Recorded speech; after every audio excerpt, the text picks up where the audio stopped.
Hermanos, inclinemos nuestro rostro.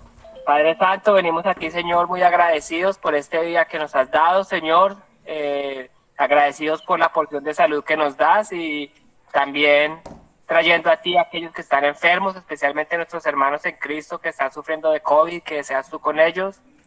Te pedimos también que ilumines a Pipe, que está dando la clase, que lo guíes, que lo que él nos enseñe hoy nos ayude a acercarnos más a ti y a cambiar nuestras vidas, que no quede solamente en un ejercicio mental, sino que verdaderamente pongamos algo en práctica para ser mejores.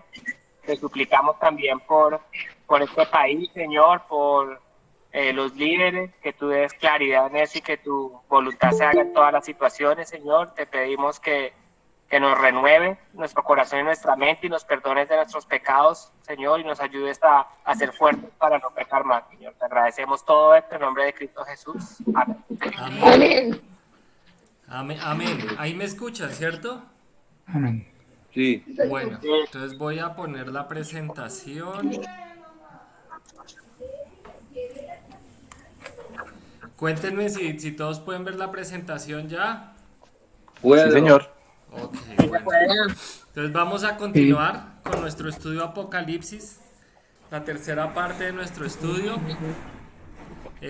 Para empezar, entonces voy a repasar primero el cuadro de la iglesia de... Repaso de la clase anterior es empezando por el cuadro de la iglesia de Éfeso, no, de Éfeso, ¿cierto? Que está un poquito, que tenga un pequeño error, entonces lo voy a repetir. La instrucción inicial es, obviamente, como en casi todas las siete iglesias, al ángel de la iglesia en Éfeso, ¿cierto? Eh, Después, el título o aspecto de Cristo que es relevante en la situación, dice, el que tiene las siete estrellas en su diestra, el que anda en medio de los siete candeleros de oro. Eh, los elogios de Cristo, y aquí es donde tenía el error yo, que ese versículo 6 lo tenía por allá, creo que en la instrucción inicial o en el título de Cristo, no me acuerdo en cuál de los dos, pero tenía el versículo 6 viene es en los elogios de Cristo, que son, yo conozco tus obras y tu arduo trabajo y paciencia, y que no puedes soportar a los malos y has probado a los que se dicen ser apóstoles y no lo son, y los has hallado mentirosos y has sufrido y has tenido paciencia y has trabajado arduamente por amor de mi nombre y no has desmayado. Y en el versículo 6 hay un elogio adicional que dice, pero tienes esto, que aborreces las obras de los nicolaitas, las cuales yo también aborrezco. Después la crítica era, pero tengo contra ti que has dejado tu primer amor. Las instrucciones de corrección para la iglesia de Éfeso era, recuerda por tanto de dónde has caído y arrepiéntete y haz las primeras obras, pues si no vendré pronto a ti y quitaré tu candelero de su lugar si no te hubieres arrepentido. Y en el 7 dice, este es perdón, en el elemento 6 que es la amonestación, es la misma siempre, dice el que tiene oído, oiga lo que el Espíritu dice a las iglesias. Finalmente la promesa es, al que venciere le daré de comer del árbol de la vida, el cual está en medio del paraíso de Dios. Entonces ese era el repaso para que, sobre todo para corregir ese error que había ahí del versículo 6 en el elemento que no correspondía. Entonces ahora viene el test, el examen de a ver cómo nos fue la vez pasada. Entonces no sé si alguien se acuerda algo sobre quiénes son, cuáles eran los falsos apóstoles. Los Nicolaitas. Los nicolaitas no eran los falsos apóstoles, no. Eso, pero ahorita viene la pregunta sobre los nicolaitas, pero ¿alguien más? Lo- ¿Pero de cuál iglesia? En Éfeso, Cortado. estamos en Éfeso. Eso no lo vimos en la clase. No, Pregunta capciosa. eso sí lo vimos en la clase. Es que puedes decir versículo de donde estamos leyendo porque hay personas que Sí, de pronto no en el saben. versículo 2 de Apocalipsis 2. O 1, perdón. Eran las personas que decían haber estado en presencia de Jesús y pretendían con esto tener autoridad sobre las cosas que se enseñaban en la iglesia. Eso eran personas, ellos se decían apóstoles porque para ser apóstoles alguien que ha estado en presencia de Jesús y ha recibido enseñanza directamente de Jesús Entonces por eso estas personas decían eso, eran falsos apóstoles. Ahora sí, ¿alguien se acuerda de esto sobre el primer amor? Capítulo 2 es capítulo 2. Capítulo 2 sí, versículo 4 y 5 de Apocalipsis. Pero tengo contra ti que, mira,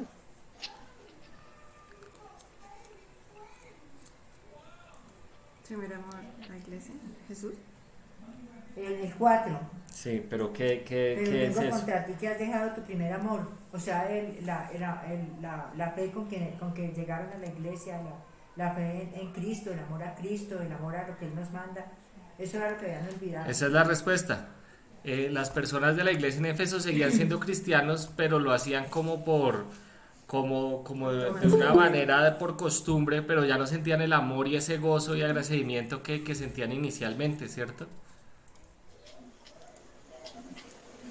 Entonces a eso se refiere esa parte del primer amor. Y ahora sí, John, la pregunta es sobre quiénes eran los nicolaitas. O el que quiera, el que se acuerde. Ahora sí me confundí. Bueno, pues les voy a mostrar. Había una secta, unas personas que eran los que creían o querían promover un cristianismo licencioso en el sentido de que ellos decían, pues podemos ser cristianos, pero también podemos hacer estas cosas y eran cosas que estaban en contra Sí. de lo que dice la palabra de Dios. Obviamente tú puedes tener razón, algunos de esos falsos maestros podían ser de pronto de esa secta, pero parece que era como dos problemas separados. Pero eran como unas personas, y no se sabe exactamente cuáles eran las creencias de los nicolaitas, pero en el versículo 6 Jesús los nombra por nombre, que él dice, yo detesto, a él es bueno que ustedes odian a los nicolaitas porque él los odiaba también, y es esa gente que promueve un cristianismo licencioso que pueden hacer todo lo que quieran o más bien pueden hacer cosas que están por fuera de lo que está en la palabra de Dios. Entonces, la pregunta número 4, ¿alguien se acuerda qué simboliza el árbol de la vida?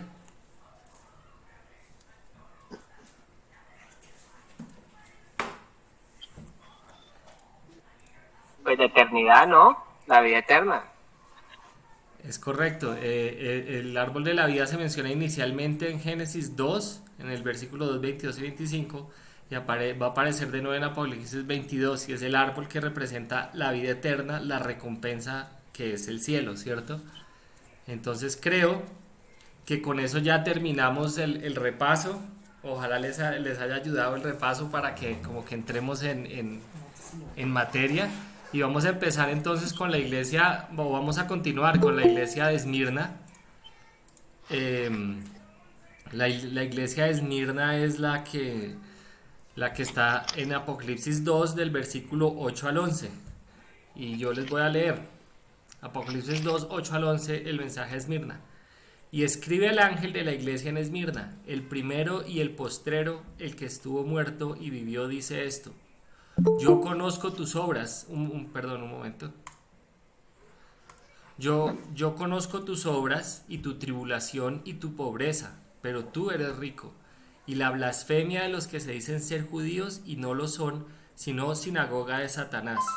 No temas en nada lo que vas a padecer. He aquí, el diablo echará a algunos de vosotros en la cárcel para que seáis probados, y tendréis tribulación por 10 días. Sé fiel hasta la muerte, y yo te daré la corona de la vida.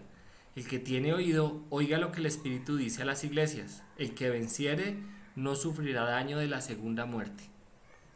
Entonces, pues seguimos, empezamos a ver dónde quedaba la iglesia, la congregación de la iglesia de Cristo en Esmirna. Aquí tenemos el mapa de Europa, ya sabemos que todas las iglesias quedaban en lo que es Turquía, exactamente aquí.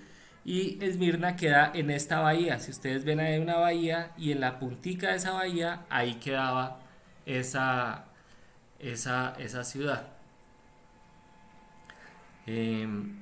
Esmirna hoy en día se llama Izmir, en Turquía, ¿cierto? Estas fotos que ustedes están viendo ahí es de la ciudad moderna de Izmir.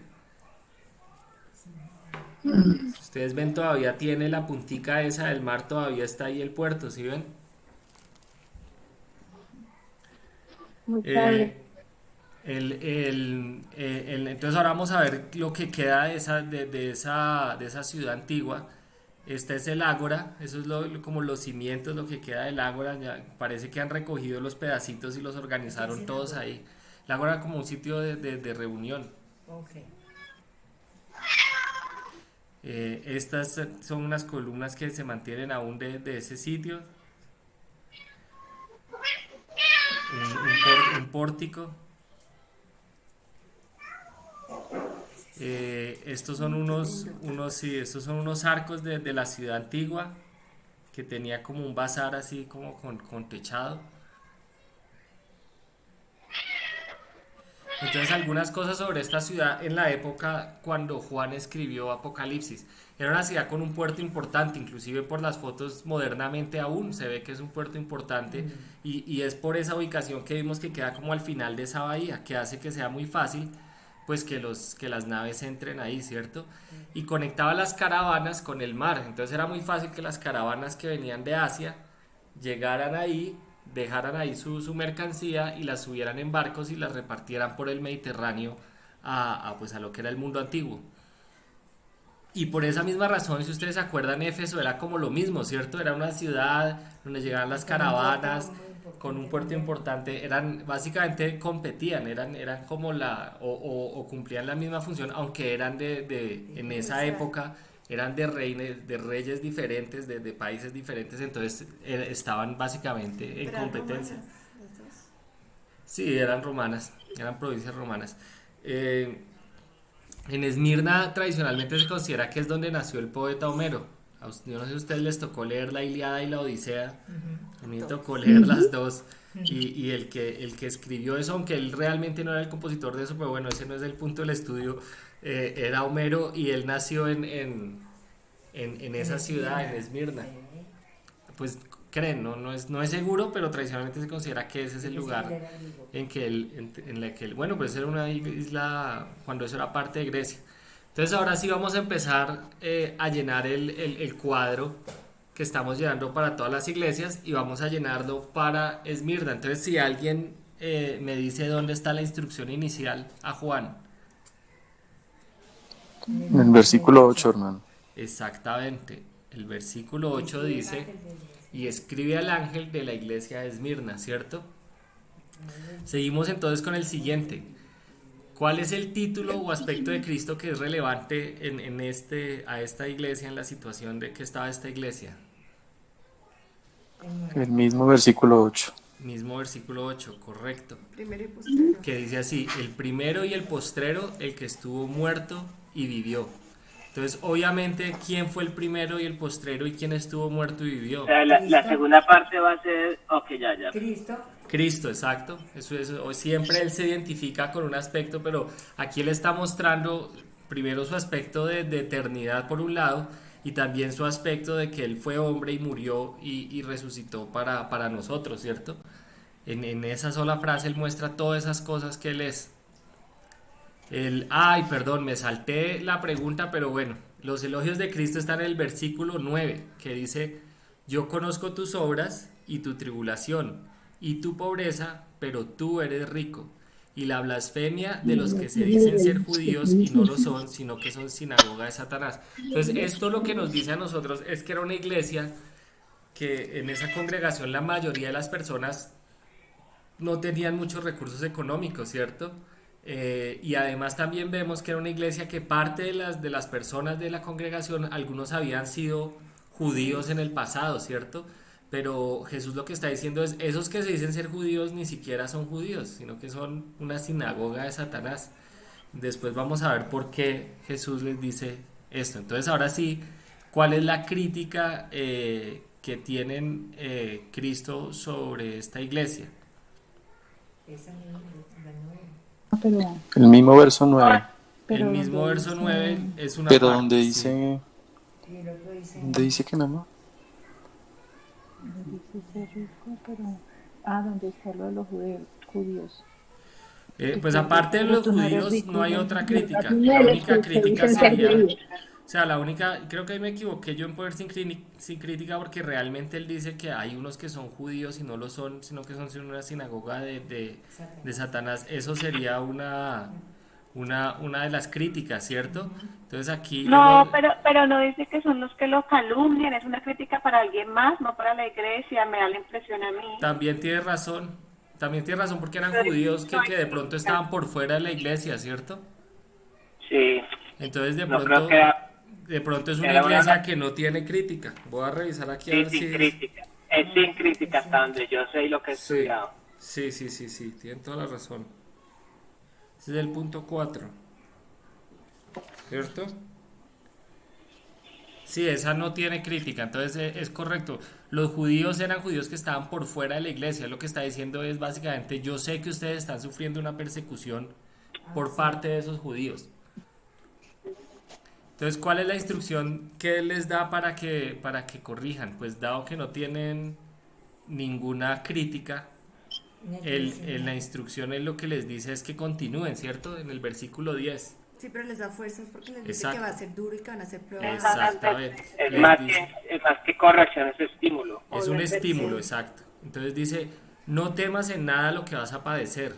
He aquí el diablo echará a alguno de vosotros en la cárcel para que seáis probados y tendréis tribulación por 10 días. Sé fiel hasta la muerte y yo te daré la corona de vida. Entonces más que una instrucción, o sea, más que una corrección es una instrucción. Él les está diciendo, vean, ustedes tienen que estar pendientes de que van a sufrir persecución.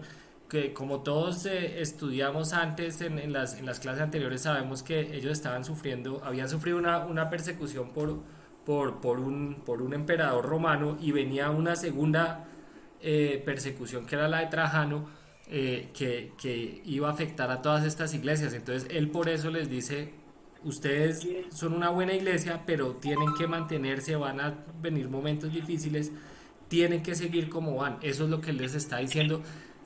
Pero también les dice que por 10 días y ahorita vamos a ver qué quiere decir eso. Entonces, la amonestación de Cristo, que sabemos que es la misma para todas, ¿cierto? Entonces esa por eso no se las pregunto, siempre es la misma, siempre dice, el que tiene oído, oiga lo que el Espíritu dice a las iglesias.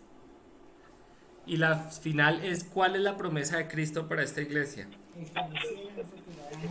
En el versículo 11, Pues que Y 10 días el va a que estar. venciere no Dice, el sufrirá. que venciere el no que sufrirá venciere, sí. daño en la segunda muerte. Así es, correcto, John. Esa es la promesa que él tiene. La segunda muerte. Correcto, correcto. Entonces, bueno, entonces ahora vamos a ver algunos puntos para anotar sobre esta iglesia eh, en Esmirna, ¿cierto? Cristo para esta iglesia no tiene crítica, ¿cierto? Solo él tiene palabras de apoyo y como de amor y de que se mantengan en ese momento en que ellos están a punto de sufrir pero todavía no han llegado. Una de las cosas que uno ve en Esmirna, aunque las ciudades son parecidas, las iglesias no son parecidas. Porque la iglesia de Éfeso era una iglesia grande, con prestigio, con personas con capacidad económica y bueno, todas esas cosas.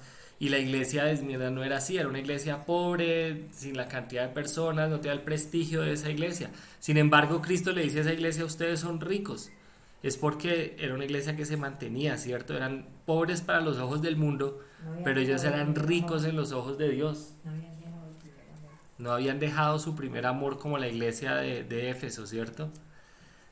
Y inclusive su trabajo, que ellos habían sido tan juiciosos en predicar a Jesús en esa ciudad, les trajo y les iba a traer una grande persecución. Entonces veamos varias cosas. En el versículo 8 dice, el que estuvo muerto y vivió. Eso lo que dice es que Jesús les está recordando que él también fue perseguido, ¿cierto? Él también fue muerto. Como ellos iban a ser perseguidos, sí, tengo que corregir, a ser, falta un espacio ahí. Y ellos también lo iban a hacer, pero también les recuerda que ellos van a vivir para siempre, así como él vive para siempre. Lo segundo es la blasfemia de los que dicen ser judíos y no lo son, y era lo que estábamos hablando. Estas personas que eran judías, ellos no eran realmente judíos porque estaban persiguiendo a la iglesia de Dios, estaban blasfemando contra la iglesia de Dios, le estaban diciendo que básicamente los estaban persiguiendo. Era una persecución adicional que ellos tenían que sufrir, ¿cierto? Y ahora sí vamos a hablar de la tribulación por los 10 días. Entonces, el número 10 aquí puede significar un par de cosas. Una de las cosas que quiere decir es que Jesús les estaba diciendo, ustedes van a ser perseguidos, pero no va a ser por mucho tiempo. Es como cuando uno le van a poner una inyección que le dice, le va a doler, pero le va a doler un poquitico de tiempo nomás. Él les estaba diciendo eso. Y eso es lo que él quería decir en eso. Pero también les estaba hablando de la persecución que iban a sufrir por parte del emperador Trajano. Inclusive en la historia dice que había un obispo de esa iglesia que se llamaba Ignacio, que fue asesinado por Trajano por orden del imperio romano. Entonces eso que Jesús les profetizó pues se hizo realidad, y debe ser muy duro para una iglesia. Yo no sé si ustedes se pueden imaginar eso, que uno lo esté perseguido y que uno de los ancianos de la iglesia se lo lleven y lo maten por ser cristiano. Tiene que ser una cosa muy muy fuerte que nosotros, pues gracias al Señor no experimentamos pues hasta ahora, gracias a Dios. Pero por eso es que Jesús les tenía que dar ese mensaje y darles esa fortaleza, porque sí, no a nosotros. De pronto sí existen iglesias que les ha tocado hoy en día soportar cosas así, pero no a nosotros, gracias a Dios. Entonces eso quiere decir los 10 días. Él quiere decirles que es una persecución, pero no por mucho tiempo. Y finalmente la promesa habla de la corona de la vida, ¿cierto?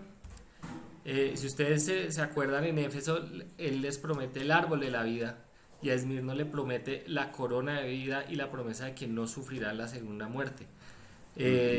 Pues una corona es como un honor, ¿cierto? Él les está diciendo que no van a sufrir la segunda muerte, o sea que no van a ser castigados cuando Jesús vuelva, pero también que les va a dar como un honor. Eso representa la corona de la vida, y obviamente también representa, igual que el árbol de la vida eterna, que ellos van a poder estar en el cielo con Dios para siempre. Entonces, a eso se refiere el versículo 10 con la corona de vida.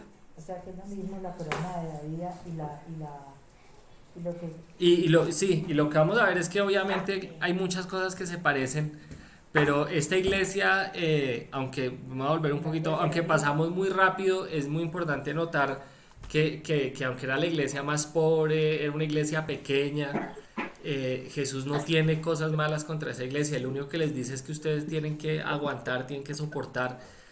Y nosotros a veces nos sentimos así. Nosotros a veces de pronto decimos es que somos muy pocos, o no sé qué cosas puede pensar uno que lo pueden desanimar. Y lo importante para Dios no son esas cosas físicas, no es tener el local pues así, esa es como la catedral esa de vidrio que hay por allá en California, no o algo así gigante, o tener una iglesia que tenga 10,000 personas que vayan. Eso no es lo importante. Lo importante es cómo estamos nosotros en nuestro corazón con Jesús, si lo estamos sirviendo realmente, si estamos manteniendo ese primer amor, si lo estamos predicando, que fue lo que hizo esta iglesia, y que aunque iban a venir persecuciones, ellos se iban a mantener ahí. Entonces por eso Él les iba a dar esa corona de vida. Nosotros y también uno a veces se equivoca en decir, bueno, pero ¿qué estamos haciendo mal?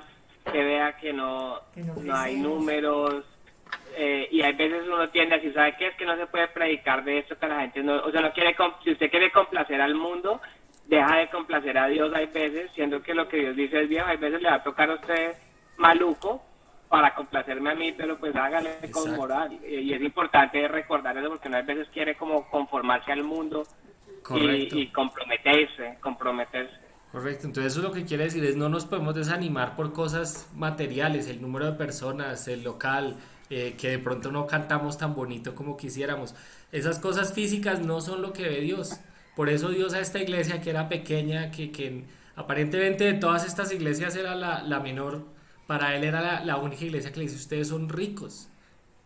Era una iglesia muy importante para Dios, y nosotros tenemos que ver pues para quién queremos ser importantes, ¿no? Si para los hombres o para Dios. La corona de vida y el árbol de vida, entonces es lo mismo. Es la vida eterna, pero la corona tiene como una connotación de premio, de honor. Esa es la diferencia, es una pequeña diferencia. Y también, como dice Sandra, que Dios no les dijo que les iba a quitar los problemas. Antes les dijo, ustedes los están blasfemando y los van a meter a la cárcel.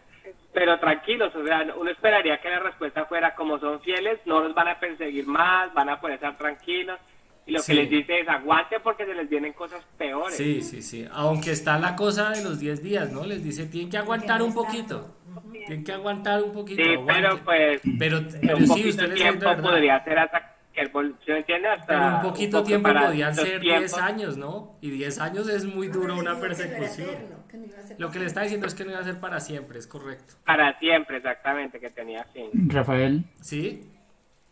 Rafael, es que me da curiosidad que también en el versículo 10 dice para que seáis probados.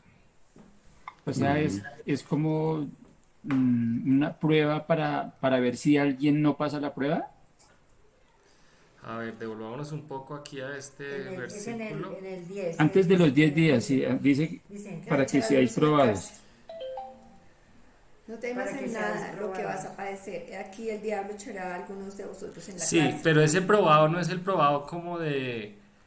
No es el probado en el sentido de que Dios les está haciendo una prueba para ver quién es bueno y quién es malo, ¿Quién es sino este más bien cumpliendo? es una prueba en el sentido como de purificación, Pues de como de... resistencia, de sí, o sea, como tú has oído el término probar el oro. Probar el oro es que que hay cogen que el oro y lo ponerlo al calientan calor. y con eso le sacan las impurezas. O sea, él no está diciendo que como que hay unos que no son y de pronto, sino les está haciendo algo para que ellos se acerquen un poco más a ser los cristianos que Dios quiere que sean. Es algo así, no sé Sí, si sí, sí. es clara la explicación. No es una, no Eh, es una evaluación. O sea, no es como diciendo voy a hacer un test para ver quiénes son aceptados y quiénes se van a perder, no ese es ese no es. el sentido. Es más bien voy a hacer algo que ustedes van a tener que sufrir, pero que cuando salgan al otro lado van a salir más Mejor. fuertes y Ok. mejores. Listo.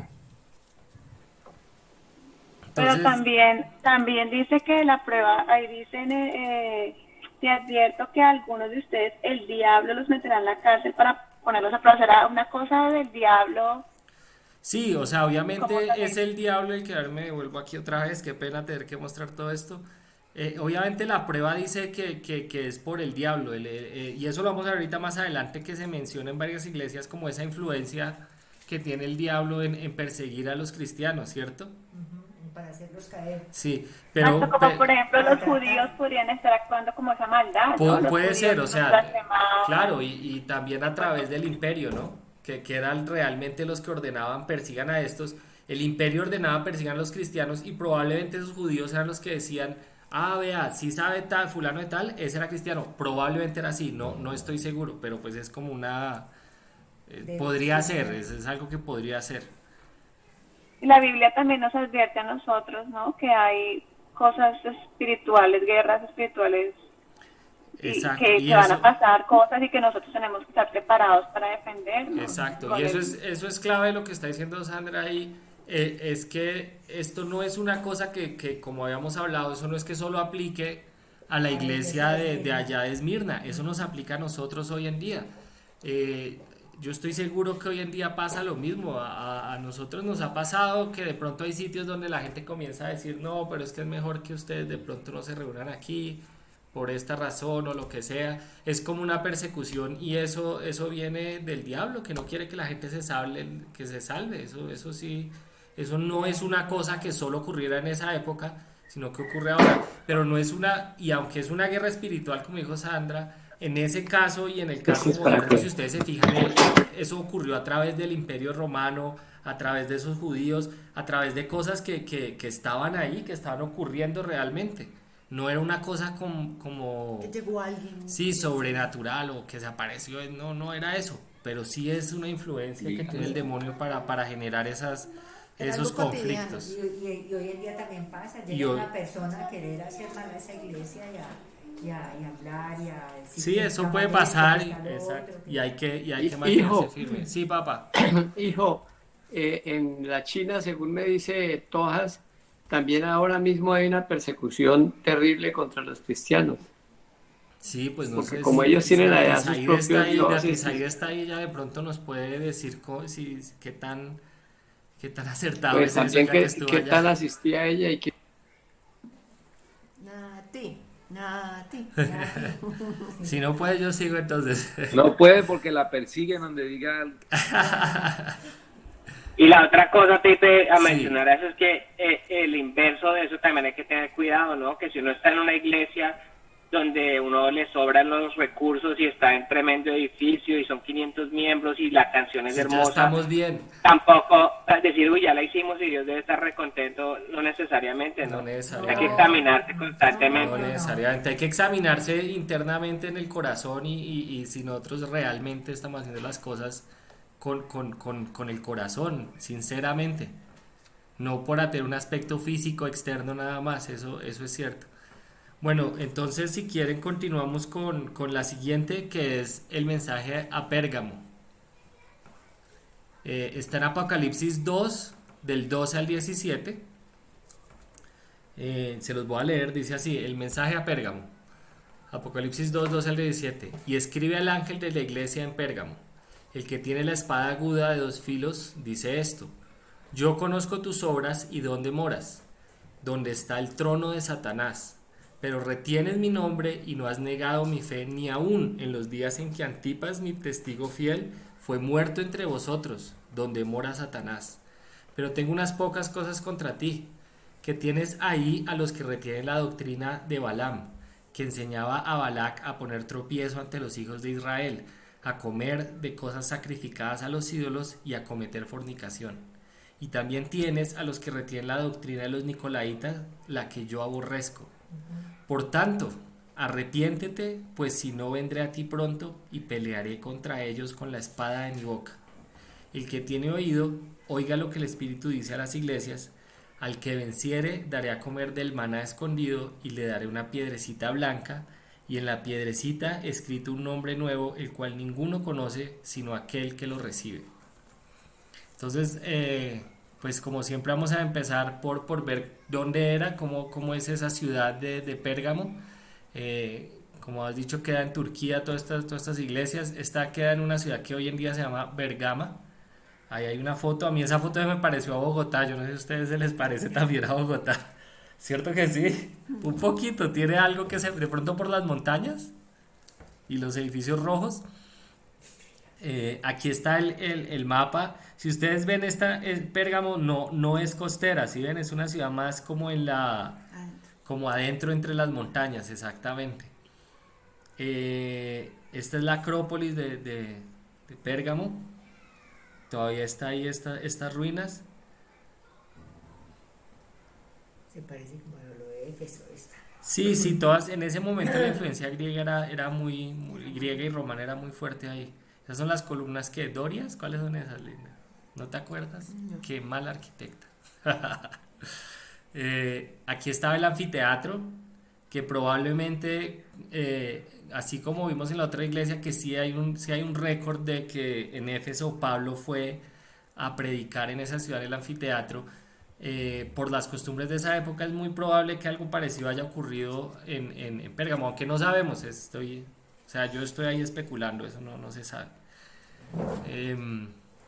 Aquí hay una cosa que me pareció interesante, y es que si ustedes se fijan, la parte de abajo era un puente romano y gente moderna decidió hacer la casita ahí, y ahí tienen la casita encima del puente romano.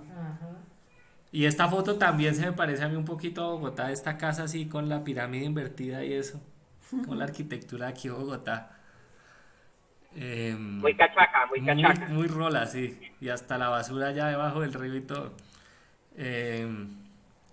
Y este era el altar que había en Pérgamo, era un altar pagano obviamente, y esta es una reconstrucción que hicieron en Berlín, en un museo en Berlín, aunque los frisos que ustedes ven ahí sí son los originales, sí son los que están allá y los trajeron en algún momento hasta Alemania y hicieron esa reconstrucción. Esos pisos estaban en la iglesia en ese altar allá en Pérgamo. Y ese altar que se veía allá en Berlín queda ubicado aquí donde creció ahora ese árbol ahí todo bonito. Y al fondo se ve otra vez la ciudad que todavía se me parece a Bogotá. En esta ciudad tenían uno de los templos que empezaron a hacer, que eran para adorar al emperador como si fuera un dios. Y esto es lo que quedó del templo que le han hecho a ese emperador Trajano, que era el que estaba o el que persiguió a los cristianos después de que se escribió la carta de Apocalipsis. Y aquí hay una recreación de un artista de cómo se veía esa ciudad en esa época. Ustedes ven aquí en esta parte inferior izquierda está como la cuestión esa que reconstruyeron allá en Alemania. Y ahí se ve más o menos cómo estaba distribuida la ciudad como en una montaña para la defensa, ¿no? Eso era para ayudar a la defensa. Y ahí están los frisos Ahí están los frisos esos que ellos se llevaron. Entonces vamos a ver una cosa que tiene Pérgamo que era muy interesante, y es que tenía la segunda librería más grande del mundo antiguo después de la Alejandría. La librería de Alejandría era gigantísima, quedaba en Egipto, pero esta era como una librería también muy importante que tenía 200.000 rollos. Y si ustedes se fijan, la palabra Pérgamo es donde viene la palabra pergaminos, porque resulta que los egipcios, ellos no dejaban que la gente hiciera papiros en otros lados, y estaba prohibido sacar los papiros de Egipto. Entonces en Pérgamo fue donde se inventaron o se popularizó la forma de usar pergaminos, que básicamente era cuero, y lo usaban para escribir sobre cuero, y hacían los rollos usando cuero, y de ahí viene la palabra pergamino. Otra cosa que había en Pérgamo era que era un centro político. Los otros eran más puertos, este era un centro político. Y fue, como les había dicho, de los primeros sitios donde empezaron a hacer los templos para César, o sea, para adorar a los emperadores como si fueran dioses. Ese templo que vimos ahorita lo construyeron en el 29 después de Cristo, ¿cierto? O sea que cuando esta iglesia que estamos hablando de Pérgamo estaba ahí, eso ya estaba ahí, ese templo a los emperadores. Y ellos también tenían un templo de un dios pagano de los romanos, se llamaba Asclepio, que era el dios de la medicina y la curación. Y si ustedes se fijan, ese dios tenía un palo con una serpiente, ¿cierto? O un palo con dos serpientes. Y hoy en día, en ciertos sitios, ustedes todavía ven centros médicos y cosas que tienen ese símbolo. Y eso viene de allá, de Pérgamo. Entonces ahora sí, que ya vimos la historia de esa ciudad, podemos empezar a llenar la tablita de esta iglesia. Entonces, el elemento número 1, ¿dónde está la instrucción inicial de esta iglesia?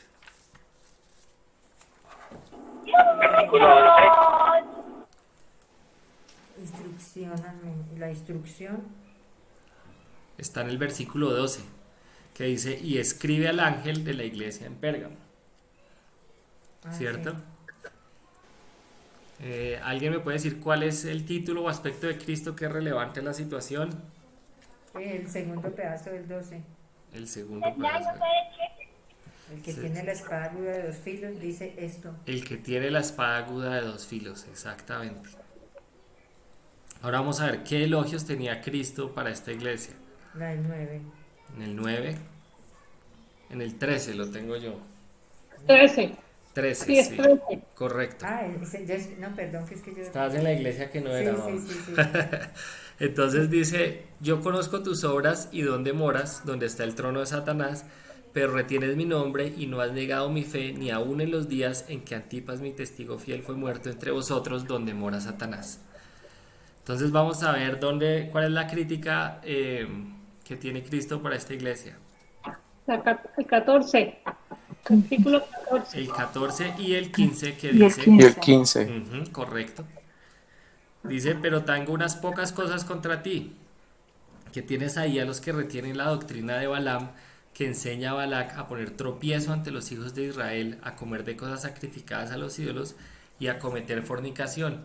Y también tienes a los que retienen la doctrina de los nicolaitas, la que yo aborrezco. Si ustedes se fijan, una cosa ahí es que él dice pocas cosas. De pronto es que no eran tantos los que lo hacían, o yo creo que era más por ese lado, pero a mí se me hace curioso que diga pocas.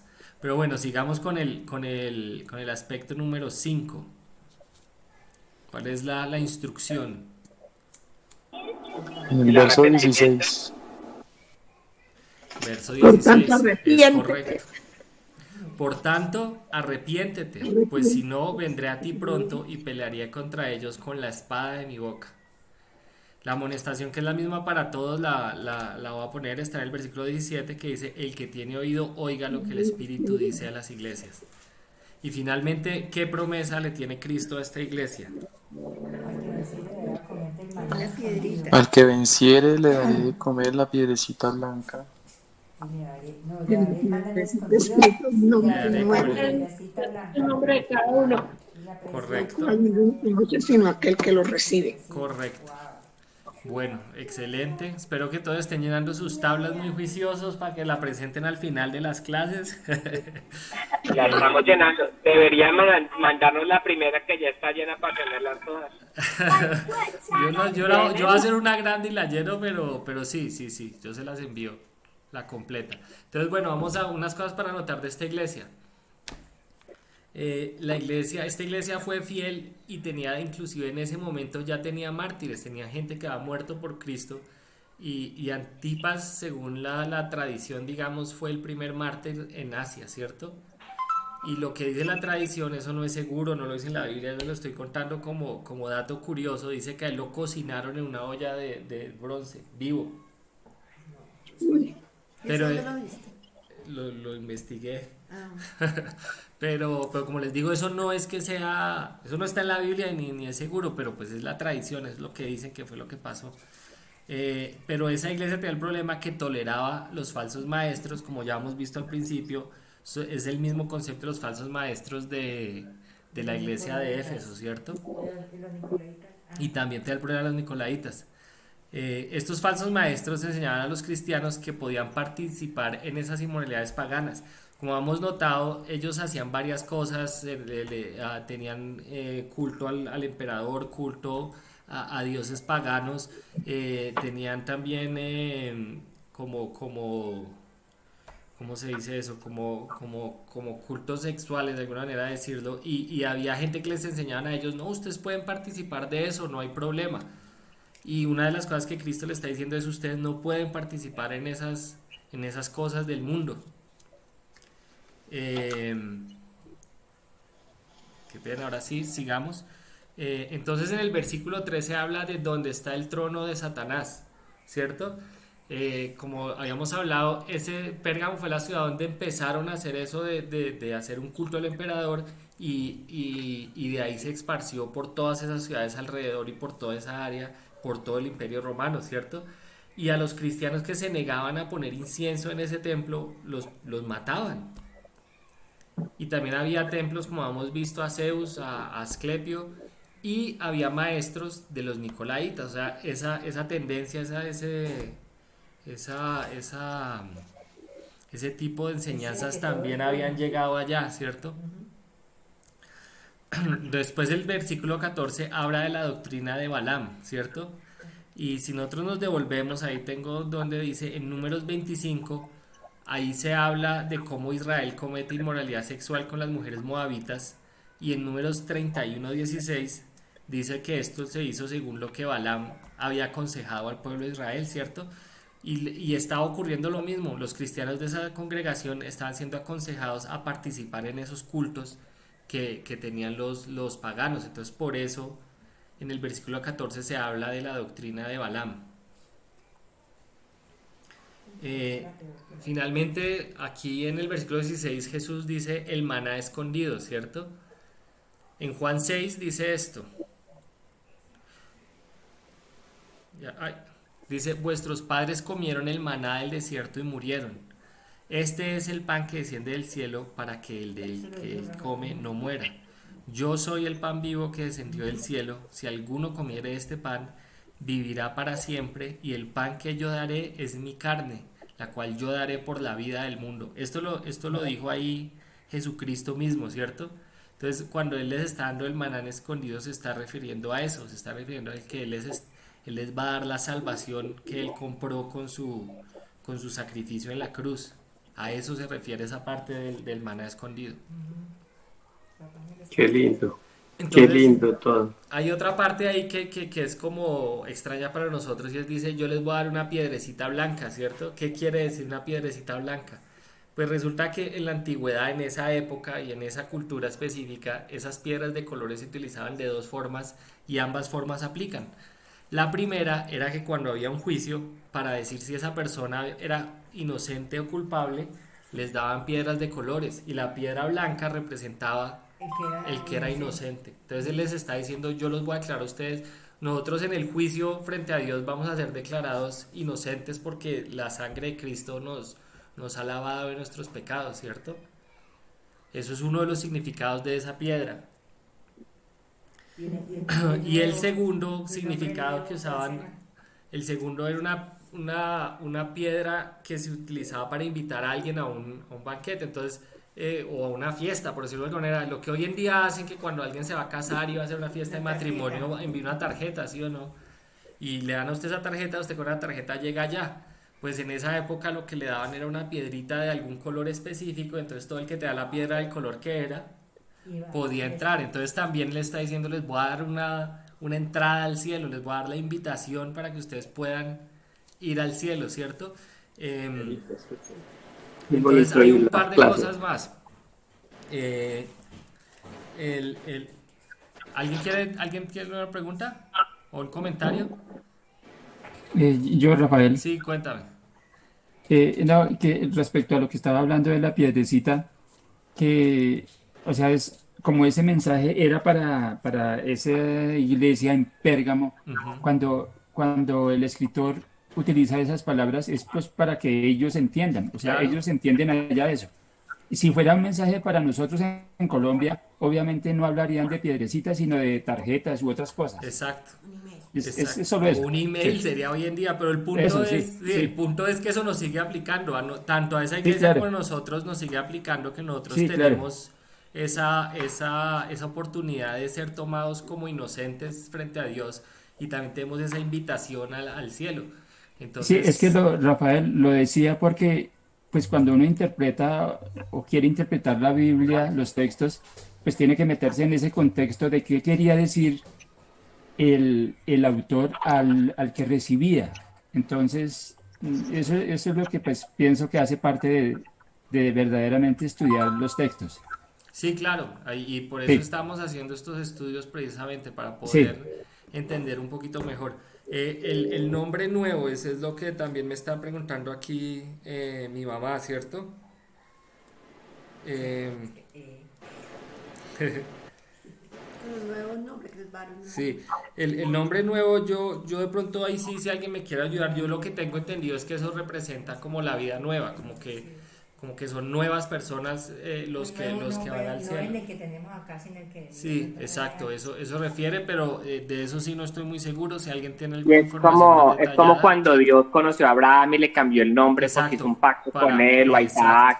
Él les daba un es nombre eso, nuevo y hasta Jesús mismo con los ujú, apóstoles le dice, de ahora en adelante tú vas a ser Pedro exacto, por esto y por aquello. exacto, es Entonces él eso. cuando, era una forma como de marcarlo a uno, diciendo como que era De como el decir que es pacto que una hacían a él. pertenencia a usted de Dios, que usted pertenece a Ajá. Dios y también que ya no es el mismo que era antes, que es algo Y nuevo. también, y también que le cambia el destino, porque por ejemplo en el caso de Abraham, el significado de Abraham y de Abraham es diferente.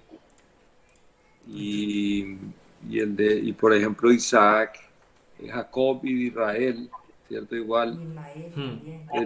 Jacob era como mentiroso, ¿cierto? Significaba como mentiroso. Y después Israel, le puso el Israel, que significa príncipe de Dios, ¿no? exacto. Entonces es eso que les está dando, y los nombres para los judíos eran muy importantes, ¿no? El significado de los nombres. Representar a la persona, ¿no? Exacto, representar a la persona. Entonces nos está diciendo, les voy a dar una nueva forma de ser y es una forma como vemos en el contexto que es la salvación, ¿no? La persona que vamos a ser en la salvación. Una nueva identidad, ¿no? Exactamente. Pero sin dejar de ser uno mismo, porque pues Abraham siguió siendo Abraham y Jacob siguió siendo Jacob. Em, entonces, pues todavía me quedan creo que como dos iglesias más, pero yo creo que ya, no sé si seguimos en este. Ah, me faltó una cosa de esta antes de seguir, perdón. Hay una cosa más, me voy a volver aquí al versículo.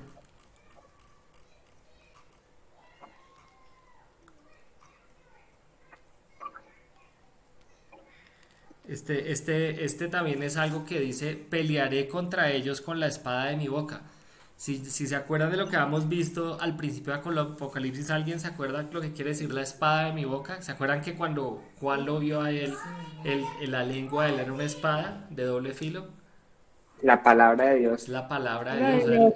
Él está diciendo con su palabra, con lo que él dijo, con eso es que va a pelear él contra esas personas, ¿cierto? Y Jesucristo también dice que él dice que sus palabras son las que nos van a juzgar. Hay una parte donde Jesús dice eso, ¿no? Uh-huh. Entonces ahí se ve pues el símbolo, aquí dice con la espada de mi boca, pero cuando ya hemos entendido el símbolo que había al principio en la visión que tiene Juan al principio del capítulo 1, pues ya entendemos, como ya no es tan raro decir con la espada de mi boca, ya entendemos de qué está hablando, ¿cierto? Uh-huh. Entonces, bueno, pues como les digo, aquí esto continúa, pero no sé si quieren que arranquemos así y dejemos esto por la mitad o acabamos ahí. ¿Qué quieren? No, guardemos la iglesia enterita, déjela enterita. Listo. Que es más fácil estudiarla enterita. Listo, perfecto. Entonces voy a parar aquí, a ver, para que nos acordemos. El mensaje de Pérgamo. Acabamos entonces, seguiríamos con la próxima clase, entonces vamos a empezar con Apocalipsis 2, del 18 al 29, que es Tiatira. Bueno. Ok.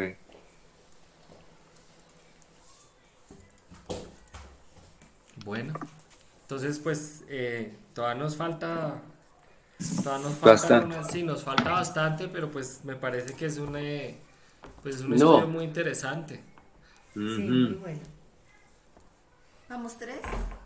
Vamos 3 iglesias, nos faltan 4.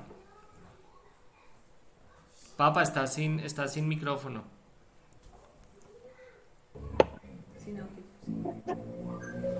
Está tan bella la iglesia que yo digo que no importa si hay que partirla en las 4 de todos lados o lo que sea, pero la enseñanza es una enseñanza muy amplia y muy convincente y muy explicada, de manera que felicitaciones para usted y gracias para todos. Gracias al Señor. El hermano que vino por primera vez, lo felicito porque veo que usted sabe mucho de la Biblia, lo felicito. Gracias, no mucho, sí, quiero aprender muchísimo más. Y eso es bueno. Bienvenido a la clase. Gracias. Eliezer Pérez. Bienvenido. No había caído en cuenta, creo que ahí aparezco como Esperanza Viva, es un ministerio que estoy como creando. Ajá. Pero mi nombre es Eliezer Pérez. Excelente, Eliezer. Bienvenido. Gracias. Bienvenido. Muchas gracias. Bueno, hermanos, pues entonces para terminar con una oración, el que quiera. Yo la hago, hermanos. Claro, José, dale. Ok, hermano, oremos. Bendito Padre Celestial, alabamos y glorificamos tu nombre. Gracias, Señor, porque tú eres nuestro Padre. Gracias, Señor, porque tú nos sellaste, santificaste con tu Santo Espíritu. Y gracias, Señor, porque tú nos has recibido por el trabajo de nuestro Señor Jesucristo en la cruz. Señor, gracias por el Consolador, porque en medio de toda esta situación que está ocurriendo aquí en los Estados Unidos y toda esta pandemia y todas estas incertidumbres, tu Santo Espíritu es el que nos sostiene, el que nos ayuda, el que nos fortalece. Y Señor, en estos momentos queremos pedir por los hermanos que han sido tocados por esta plaga del COVID, y Señor, te pedimos que tú les bendigas, los levantamos para que tú los recibas en tus manos y tú los sanes. Señor, porque sabemos que esto es un virus fuerte, pero sabemos que también debemos entender que tú eres tú eres nuestro amparo, tú eres nuestra fortaleza y tú eres el recurso que nosotros tenemos para estar tranquilos. Sabemos, Señor, que este mundo no es nuestra casa, este mundo, aquí estamos de pasada. Quizás, como dijo nuestro Señor Jesucristo, cuando comiencen todas estas cosas, erguíos y levantaos, porque vuestra redención está cerca. Señor, ayúdanos a mantener nuestra fe en alto, nuestra frente adelante, para que podamos seguir y no dar, como dice tu palabra, no dar lugar a Satanás. Así, Señor, ayúdanos y a que tengamos una bendecida semana, y que todo, Señor, sea para la gloria y honra tuya. En nombre de Cristo. Amén. Amén. Amén. Amén. Amén.